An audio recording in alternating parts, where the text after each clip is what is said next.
Kedekatan antara tersangka kasus perundungan siswa SMA Gloria II Surabaya dengan sejumlah pejabat kepolisian Polrestabes Surabaya menjadi sorotan.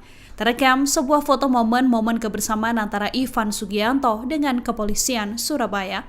Dalam sebuah foto, Ivan tampak bersama dengan pria berseragam TNI berpangkat kolonel.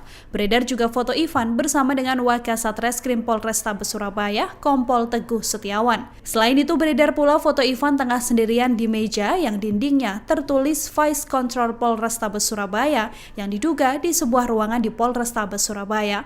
Terkait beredarnya foto tersebut, Kompol Teguh memberikan klarifikasi terkait beredarnya foto dirinya dengan Ivan. Kompol Teguh menegaskan bahwa foto tersebut adalah dokumentasi lama ketika baru saja pindah tugas ke Polrestabes Surabaya. Kompol Teguh membantah foto tersebut diambil ketika Ivan tengah terjerat kasus. Kompol Teguh memastikan Ivan sudah diperiksa terkait kasus membuat onar di Sekolah Kristen Gloria II. Sementara itu, Kapus Pen TNI Maijen Haryanto membantah foto Ivan dengan anggota TNI berpangkat kolonel ini menjadi wujud aparat membackingi bisnis klub malam yang digeluti Ivan. Ia menegaskan hubungan antara kolonel TNI dan Ivan tersebut hanya sebatas sahabat.